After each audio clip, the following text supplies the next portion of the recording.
When Andrea said this, there was an outcry from all sides. And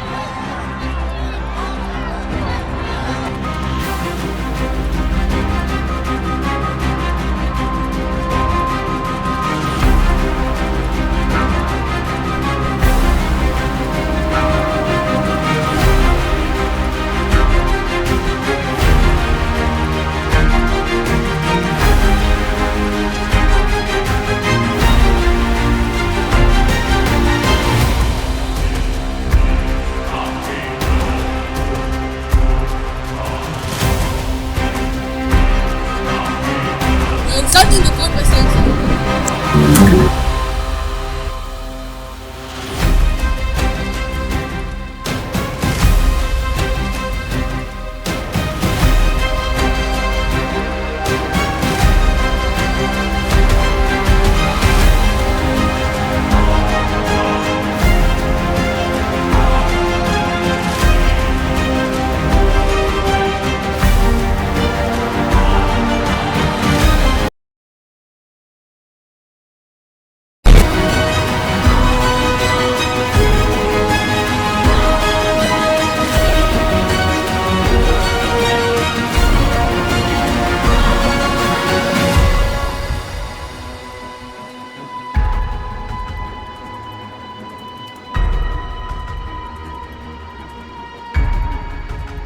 I wouldn't dare to insult the king. I repeat, Wilford is my father and I can prove it.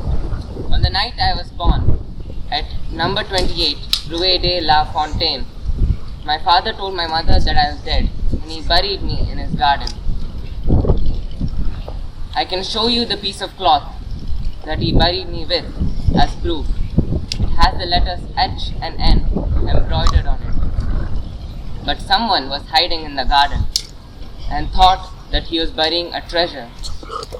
Only after stealing it, he realized that it was me, a child, and the child was still alive.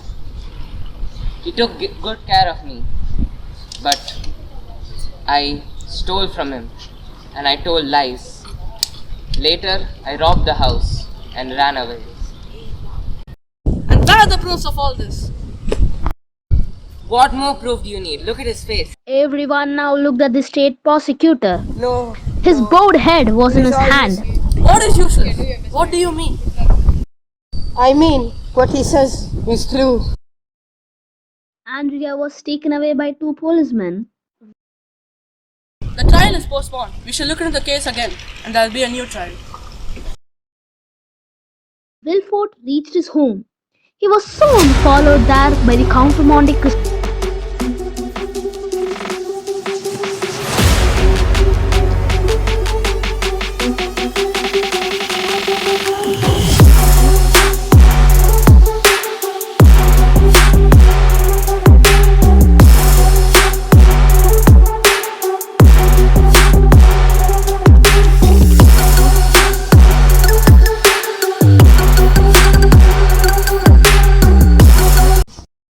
Do you repent for the mistakes you have done? You forgive me? What harm have I ever done to you? Think before 23 years, where you put me into a slow, horrible death. You took away my father, my love, and all my happiness. Wait, who are you? I'm the ghost of the wrecked charted where you buried me. Now, at last, I'm out of the dungeons. The god gave me the title, the Count of Monte Cristo, with the riches. Wait, I recognize you now. You are Edmond Dantès. Yes. With a shriek of terror, What? Wilford rushed from his house. Then two policemen came to arrest him for having tried to kill his son. 22 years before, My son! they found My him son! vividly digging in the garden. He told them he was looking for his son. But there could be no trial for Wilford. He had gone mad. son. He was released from prison and spent the rest of his days son. in a home for the insane.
all his money was gone.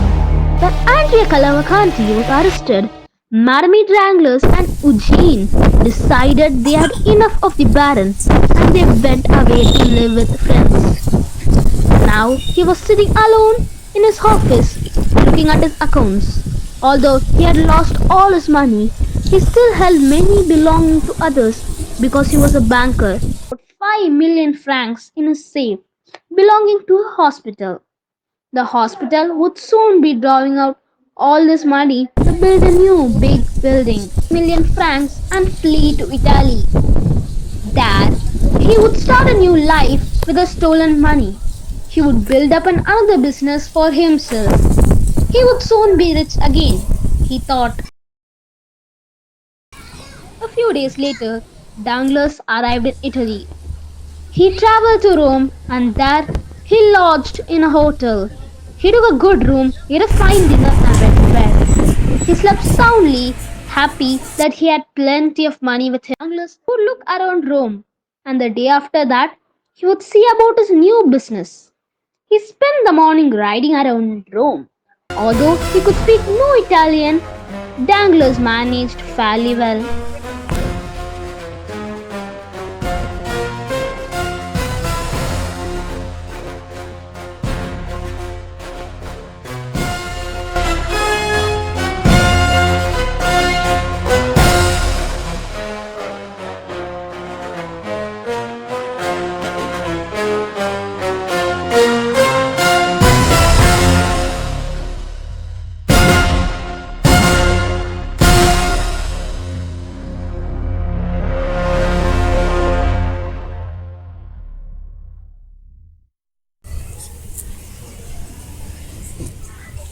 Seen something of our city, Your Excellency. You should see our famous ruins outside of Rome.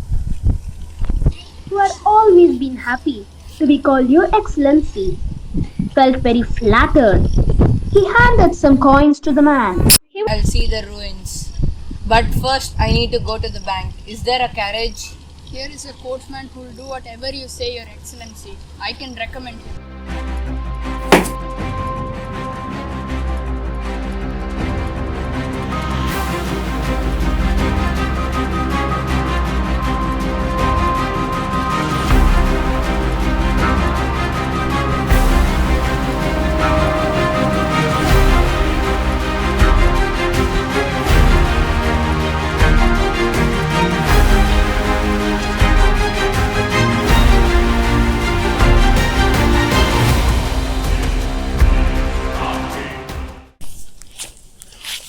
Your Excellency.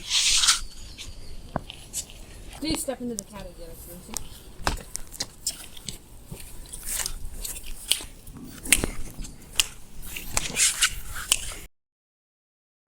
Danglars climbed into the garage and told the man to drive to the bank, where he opened an account and left the money. The bank gave him a checkbook so that he could draw out money when he wanted. Danglars was ready to go and see the ruins. The carriage drove away quickly. Soon they had passed to the outskirts of Rome and were in the countryside. He noticed it's beginning to get dark. He saw a horseman galloping at the right hand side of the carriage. Another man on horseback was galloping on that side. After a while, the carriage stopped. It was getting very dark. Danglars was then taken away by the Roman bandits. He was taken to the caves to the chief of the Roman bandits.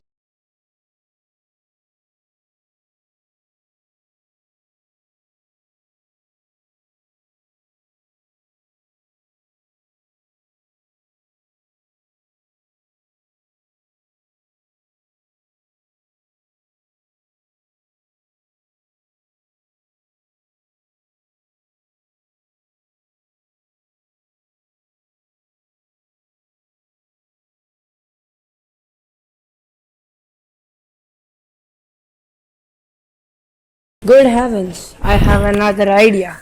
What if they should be? Perhaps the robbers?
to his bed.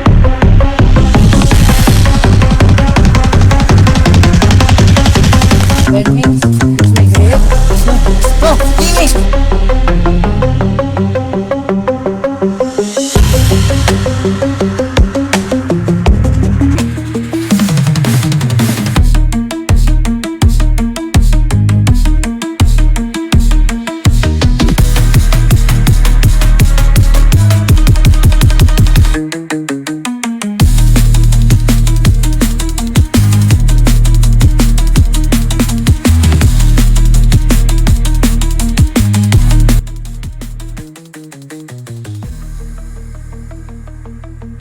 All the scenes, according to the story, happening inside a cave will be in black and white to match the background.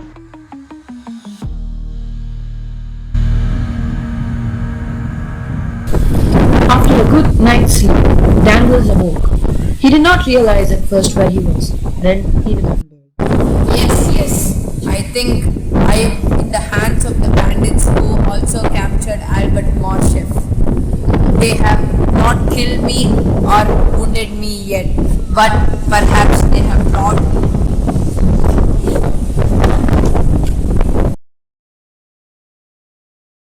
me with my money and my watch. Still, I suppose that they will demand money to set me free. He looked at his watch and saw that it was 6 o'clock in the morning. He decided to wait and see what the bandits wanted. At 12 o'clock, the guard outside his door went off duty, and another one came and sat down there. Danglars could see him through a small hole in the door. The man started eating some black bread, cheese, and onion. I don't know how they eat such awful food. But as he watched the man eating, Danglars also began to feel hungry. Come, I think it's the time somebody gave me something to eat. The man outside the door took no notice of him.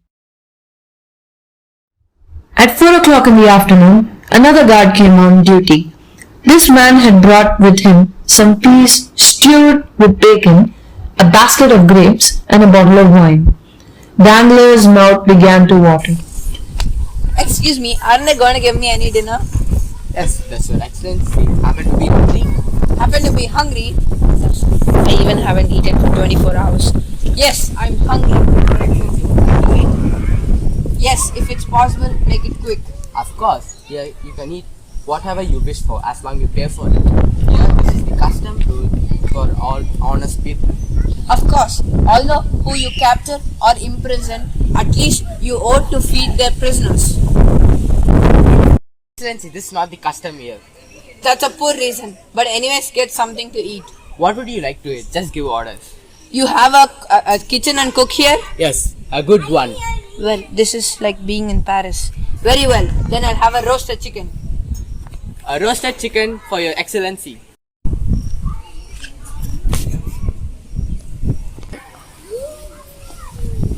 Can you give me a fork and knife, please? Yes, of course, your excellency. Pardon me, your excellency, you have to pay before you eat. Well, no, it's not like Paris. Well, I'll pay you well. Our chicken can't cost that much.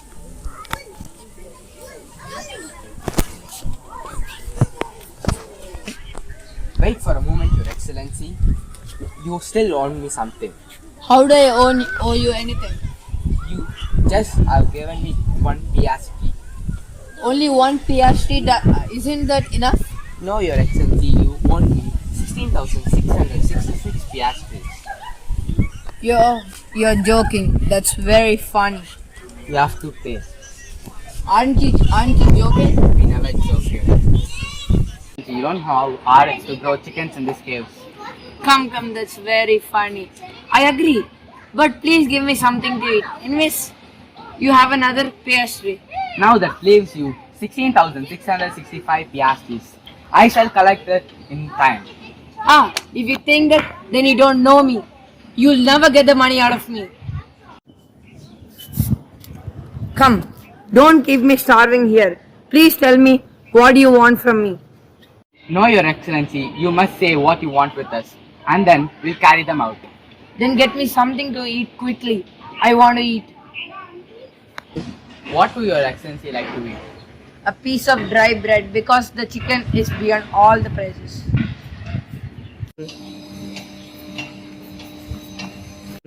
Very well. A piece of bread for his excellency. How much does the bread cost? Only 16,665 piastres, sir, as you already paid 2 piastres in advance. What? 100,000 francs for a loaf? Yes, sir, 100,000 francs. But you only asked 100,000 francs for a chicken. We don't serve according to the bill of fare. We only serve at a fixed price. You're still keeping with this silly joke? You're stupid. You want me to die with starvation? No, Your Excellency, we don't want the drug. Just pay and I pay you fool. Are there 100,000 francs in my pocket? No, Your Excellency, instead you have a checkbook in your pocket and 5 million francs in the bank account. You can have 50 chicken at 100,000 francs each. If I pay 100,000 francs, will you be satisfied? And will you let me eat in peace? Yes.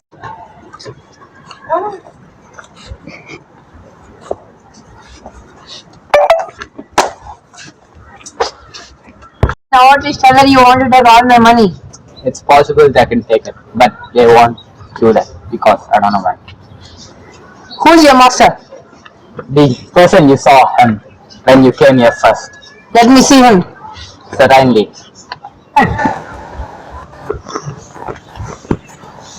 How much do you want me to set you free? 5 million francs. That's the only thing I have. That's the only immense fortune I have. If you want to take it, take my life also. Me? Aren't allowed to kill you. Why aren't you? Our chief doesn't allow us. Aren't you the chief? I am the chief to these men, but I have chief over me. Okay, I'll give you 1 million. Will you set me free? No. 2? No. 3? No. 4. Are you dumb?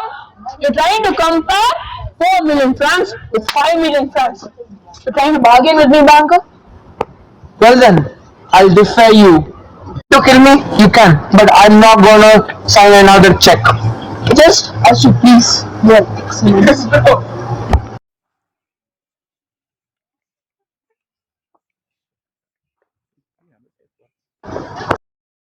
I want to see your bandit chief once more. Yes, it's possible. Yes, some are there who suffered more than me. Do you repent?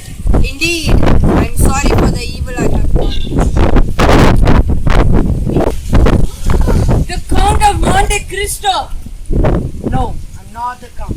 Then who are you? I'm Edmond.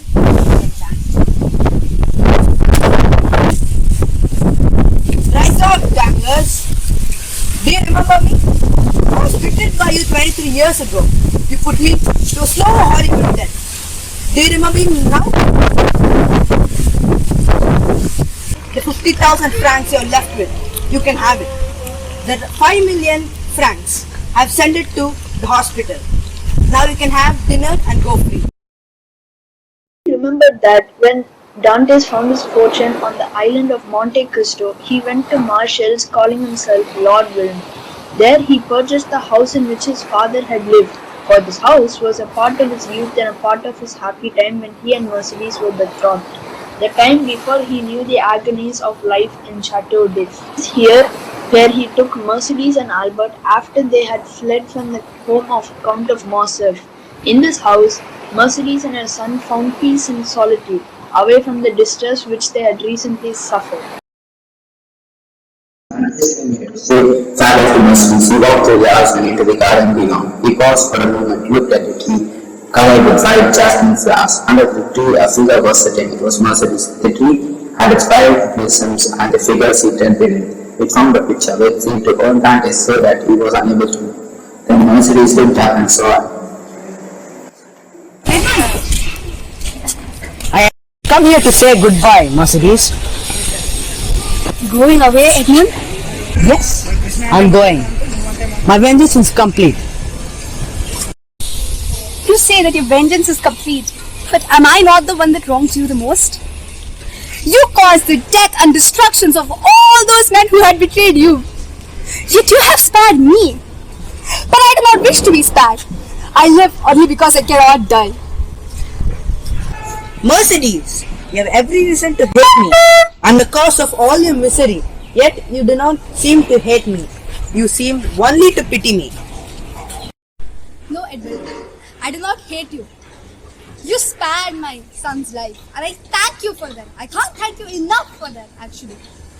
It is myself that I hate. I am the miserable creature that neither had the strength nor had the courage or faith to wait for you and hope that you would come back one day. It is myself that I hate. Just tell me this, Mercedes. Where shall we meet again? Yes, Edmond, we shall meet again in heaven.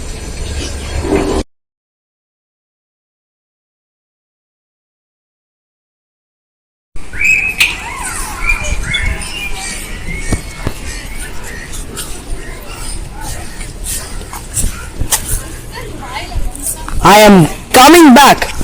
Monte Cristo. Slowly towards the clear side and gazed at his ship. As he looked, he saw the figure of a woman on the deck. A woman in Eastern dress with a veil around her head. It was Heidi. He ran up the gangway and onto the ship. Heidi came towards him. Leaving, my lord? Yes. You can stay here in France and take your rightful possessions and place. Happiness without you. If you leave me, I shall no longer wish to live. I shall die. So, you wanna come with me? My lord, for I love you. I've loved you as a father and a brother. But I also love you as your husband and a master. I love you as my own. So, come with me.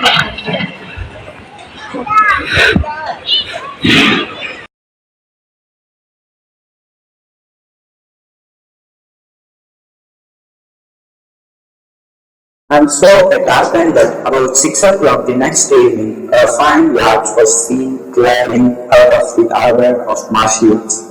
As she sailed gracefully out of the sea, the amber rays of the setting sun seemed to turn her into a ship of standing on the deck and looking back at Marseilles. A dark man and a beautiful woman.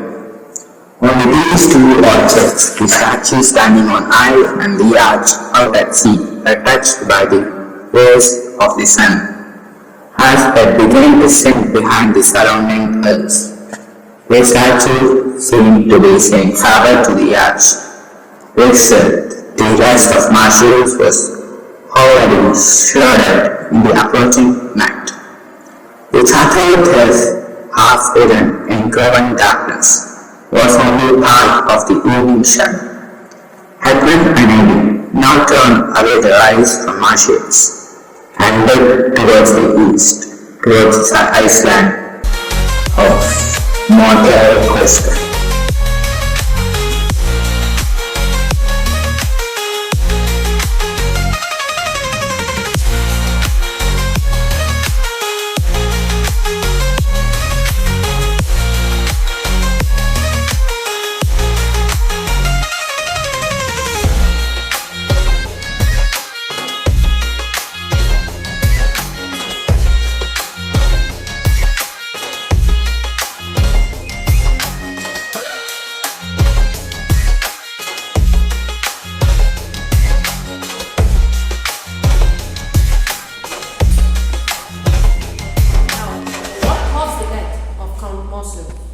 Well, after his son had met the Count of Monte Cristo in a duel and decided not to attack him, the Count Morcerf went and confronted the Count of Monte Cristo himself. However, for no apparent reason, he came back to his house drowning and killed himself. It was a case of suicide, and Ferdinand Mondego is no longer alive. It was a tragic end of Monsieur Villefort. The downfall was caused by Heidi, in which she has a connection with the Count of Monte Cristo. Nowadays, Villefort is continuously thinking and whispering a name, Edmond Dantès. Edmond Dantès? Are you sure? Yes. He is the prisoner who escaped from the Chateau d'If, and also his dates align with the time when Lord Villefort entered Paris. So maybe the Count of Monte Cristo is actually Edmond Dantès. I have solved it!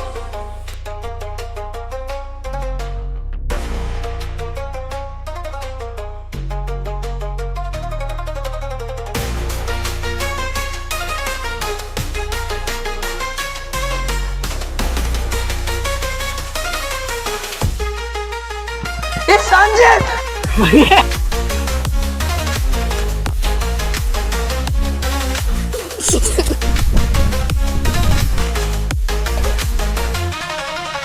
Wait, who are you? I am the one, the ghost. Sorry, I